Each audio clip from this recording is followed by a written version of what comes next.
Hello and welcome to 101 Code. My name is Moaz Nashawi. If you like our videos, don't forget to comment, like, and subscribe, and turn on the notifications so you can get all the new updates.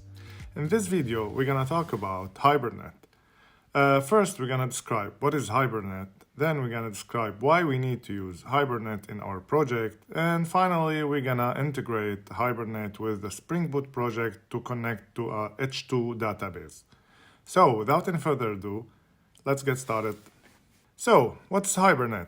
Hibernate is an object relational mapping tool for the Java programming language. It provides a framework for mapping an object-oriented domain model to a relational database. So, in simple speaking, the ORM is the technology which reside between the Java classes or the Java object and the database. It holds and do all the communication between the database and the project itself, and it provides a set of ready tools and methods to be used to simplify the process of connecting a database from your Java project. There's a couple of object relational mapping tools in Java, but the most popular one is Hibernate. Now let's see why using Hibernate. Hibernates allow a programmer to interact with a relational database without becoming an expert in SQL. One of the biggest advantages of Hibernate that you don't have to learn an SQL query language in order to connect and manipulate database records. You only write Java classes and Java code, and you can communicate and do operation on the database without any SQL.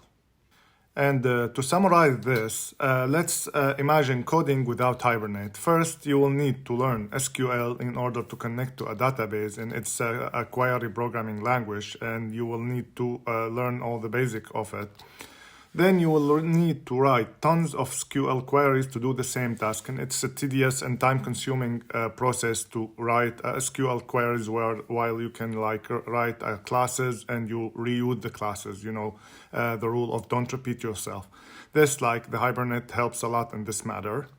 And also you will need to manually bind data classes with database result. Hibernate provide a way to translate the classes of Java into queries and into, let's call it, data field in the database. If you don't use Hibernate, you will have to manually bind each field of the database to a class and to attribute inside the class in Java. While if you use Hibernate in our project, so if we imagine coding with Hibernate, we will only, as we said, write model classes. In Java, we will write only the classes. We will use out-of-the-box ready of JPA Repository CRUD methods. So we will have a set of methods that will help us to create, edit, delete, and find all the records inside the database without even write a single line of code. Now, let's take a look on how it works. What we need to do to use a Hibernate in Spring Boot application, or if you want to implement a Hibernate and you want to connect to a database, you will need first to create an entity class, which will be the data model. This entity class will reflect the same on the database. So basically, if you have a class here called car, you will have a table inside the database called car. Then you will need to create a repository which extend the JPA repository. This will act as extended to the class which we said it has all the methods, which is the JPA repository. And finally, you will need to create service which will benefit from the JPA repository and the car, in our example here, the car repository that we made. We can implement here some of the methods, we can override some of the methods here, so we can have some customization for the methods inside the JPA. Those are the three elements you need to define in order to connect to an entity or in a table in database. Now, let's take a look on our real life integration steps. So as we said, we're going to use Hibernate inside a Spring Boot project to connect to an H2 database. The integration step will be, first, we're going to create a Spring Boot project. Then we're going to add Spring Boot starter data JPA dependency, and we're going to add also the H2 database dependency. Then we're going to enable the H2 log console.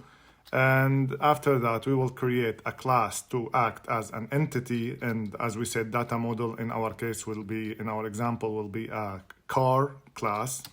Then we will create an interface to extend the JPA repository, and we will create a class to act as a service. Inside this service class which will be created, we will create method inside the service to add, edit, delete, find entries to a database table. Okay, let's start coding. First, we need to create a Spring Boot project. So let's open our browser and browse to start.spring.io. And let's add the JPA dependency and the H2 dependency also, because we're gonna connect to H2 in-memory database. Let's give our group 101 code. And the artifacts, let's call it Hibernate. And hit generate. Now we have downloaded the zip file. Let's open the zip file. You can find it in your download. Let me get the window here. And inside here, you will find the project. I'm gonna use IntelliJ to open this project and edit it. You're welcome to use Eclipse or whatever IDE that you use. From file, open. And from download, I have here Hibernate and open. As you can see, it's a Spring Boot project. So let's start editing. First thing to do, we need to add the application property in order the H2 console enabled, so we can see some logging in the console. And we can do that by defining that spring.h2.console.enable is equal to true inside the application.properties. This is the first thing to do. Now, if we did any sort of connection with the H2 database, we will see it in the console when we run the project. After that, let's start to create our data model, which in our example will be a class car. So our entity will be the name car. So it's gonna be Java class. Let's call it car. And we need to use the annotation at entity in order to Hibernate and to Spring Boot to know that this class will act as a database entity. After that, we will need to use the annotation at ID. This because we need to define a primary key for our entity or for our table, because as we said, imagine this class, it's reflected on the database as a table, and every table has a primary key. So we will need to use the at ID, and after that add generated value. And let's define a variable or attribute which will be the type long, and let's call it ID. Now this ID variable or attribute will act as our primary key to our project, to our entity. After that, let's add two more attributes. I will use, let me first give this one private. And after that, I will define a string attribute, which is the car model, will be the car model. And after that, I'm gonna create an integer, which be the horsepower. Now, in order to properly use and define this entity, we also need to define setter and getters and constructor. The first thing, we're gonna define an empty constructor. And after that, we're gonna define the all arguments constructor. Yeah, worth to mention, if you don't like to use what we call setters and getters, and you don't like to define that by yourself, there is a library called Lombok and dependency. You can use it. It's perfect. You just put some annotation here, and it will automatically create all the setters and getters and constructor for you. So as we said, we're gonna build all arg constructor also, and we're gonna put setters and getters for all the attributes in here. Now our entity class is ready. As we said, we have a empty constructor, all arg constructor, and we will have all the getter and the setter. The next step in our integration will be to build an interface which extend the JPA repository interface. So we'll do a new Java class. It will be interface, and we will call it car repository.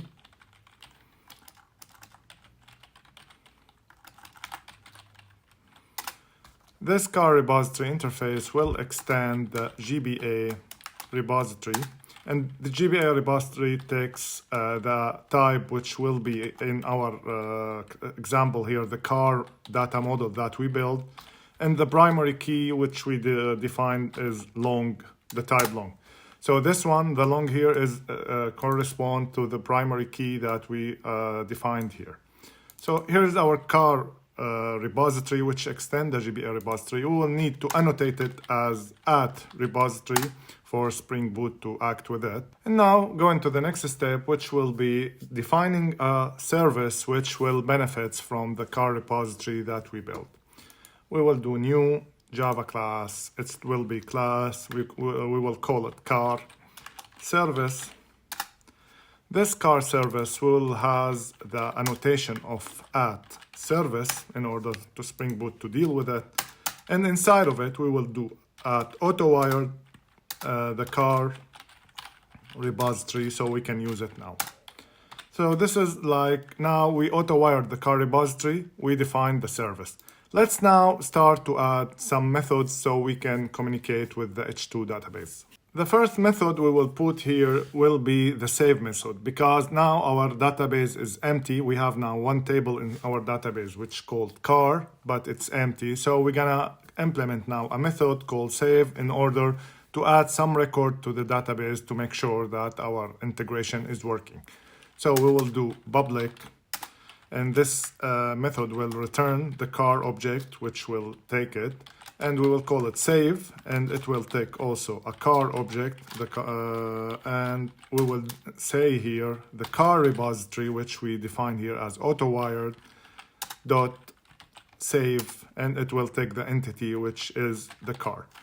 Now, if you want to understand what happened here, as we said, the car repository here is an interface which extends the JPA repository interface. The JPA repository interface has a lot of already out-of-the-box methods.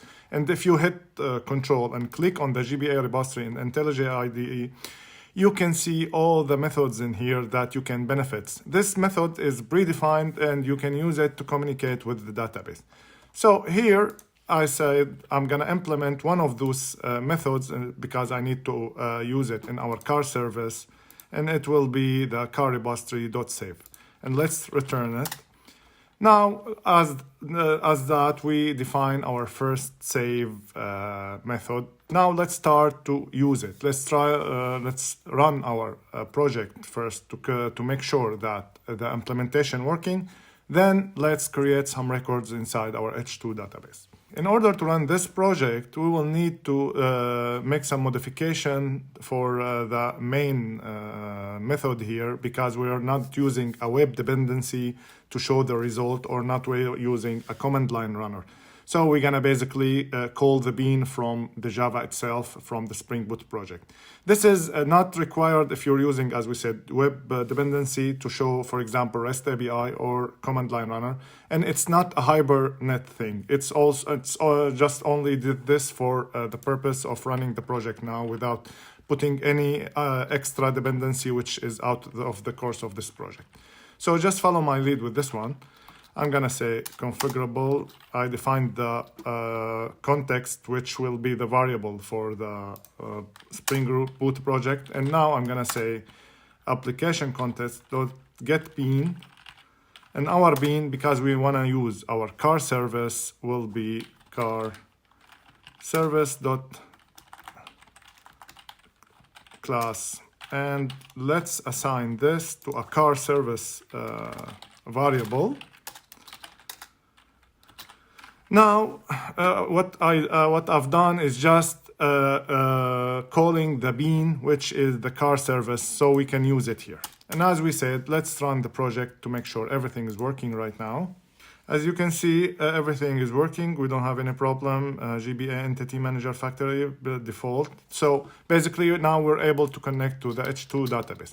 Let's do the first thing now. Let's add some records to the database. We're gonna say car service dot save. You remember the save method where we define here. It takes a new data model, and our data model, because we have the constructor of all args, it will take first the ID. So we will give it 1. Because it's long, we need to put the L letter here. After that, the model will be, if we're talking about BMW, let's call the model X5. And the horsepower, let's say 260.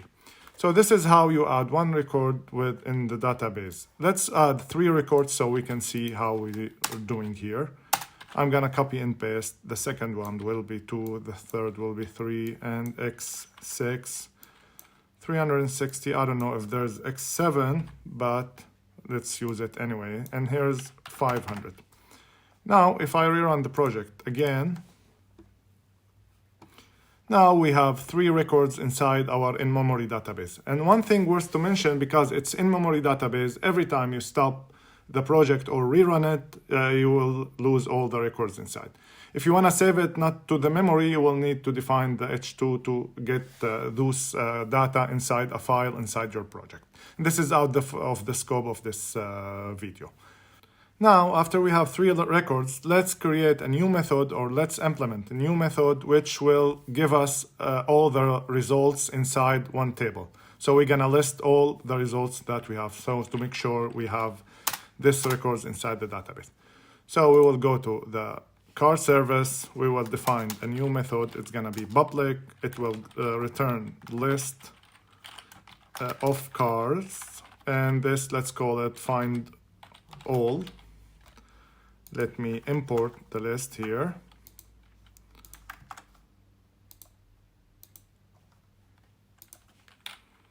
And let's get practice, and let's return here the car repository dot find all. So basically this method, which as we said from the JPA repository, it's out of the box. You can see we didn't write any SQL query, we didn't write anything to communicate with the database, we just implement the method. So now let's head back to our application here, and let's say car service dot find all, and as we said, it will return list of cars. So list cars, let's call it car list, and is equal to car service. Now let's do a for loop inside this car list to make sure that we have the records inside of it. So it's gonna be for each, we're gonna have car inside the cars, inside the car list. And if we have this car, let's print something to the console. So let's print car.get model. Let's rerun our project. And as you can see, we get 3 models. So basically we get those models, we got those records from our car entity inside the database. So now if we want to summarize what we've done, we first added new records to our database, to our table inside the database. And after that, we get all the results from our car table inside the database. Now, the next thing to do, we're gonna try to edit one of the records that we add. Let's try to edit this one, the X6 record. Let's get to the car service class. Now, updating in Hibernate is not a straightaway process. If you want to think about it, that you will first need to get the record from the database, and after you get the record from the database, you'll need to put it in the optional, and then you will make sure if it's present. After that, you can get the real object so you can update it. So we're gonna define a method to get a car entity or car record from the database, and we call it public, and it will take optional, and the type will be car because we're working with the car model. And let's call this one find by ID. Now it will take a long, which will be ID, and it will return the car repository dot find by ID, which will take the ID here. So basically this method will return the car object, one car object, which will be search for it by the ID. Let's head back to our main class. And let's say that in order, as we said, it's not a straight away process. So we need, if we want to update a record, we need first to get this record. So we're going to say car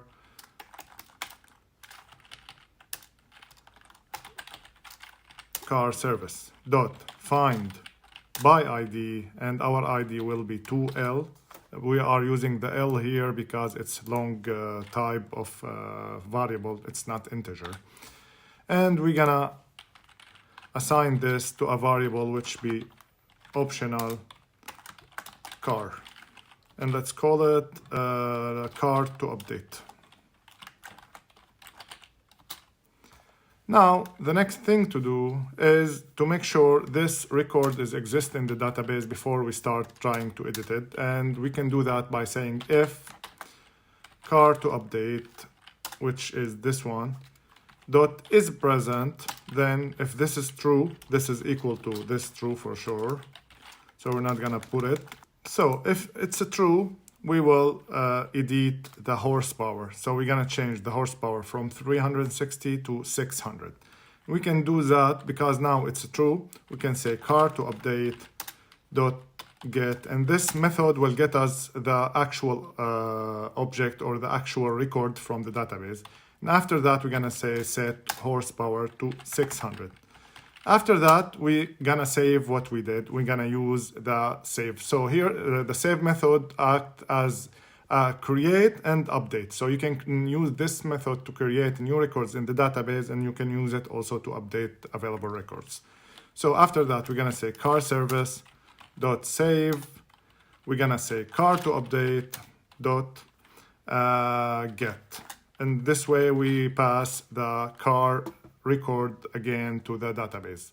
Now let's make sure that our addition is happened. So we're gonna take copy of the find all method here, and we're gonna paste it here, and let me remove the definition. So now if I run the project one more time, I will get, we have updated the horsepower. It's not updated the model. Let's update the model. So let's say dot set model, and let's change the model to X9, for example, so we can see some difference.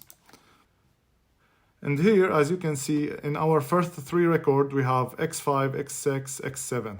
Next time we call find all, after we update the second record, we have X5, X9, and X7. So our card update or our update method is working. The last method that we need to define here is the delete method. So if we need to delete a record from the database, let's head to car service and let's define one more method, which will be public. It will be void, and we will call it delete by ID. We're gonna pass the ID of the record that we wanna delete to the H2 here, to the Hibernate. It will take, as we said, long ID, and it will perform car repository dot delete by ID, and we will pass the ID. Now let's head back to our application and let's call this method. And so we say now car service dot delete by ID, and we're gonna delete this record. Let's delete the second record. We do everything on the second record. So the ID will be 2L.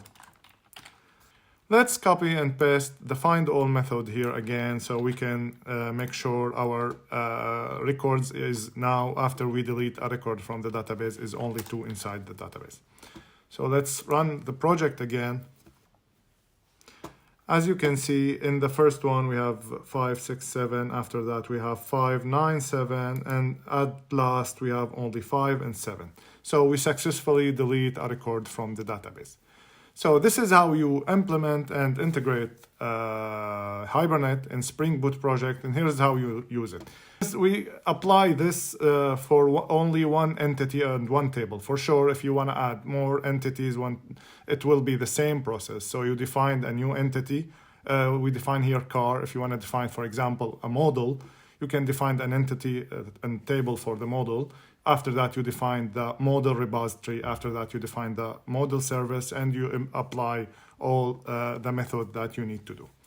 So that's it for this video. I hope you find this information useful. If you like this information, if you like this video, don't forget to comment, like, and subscribe.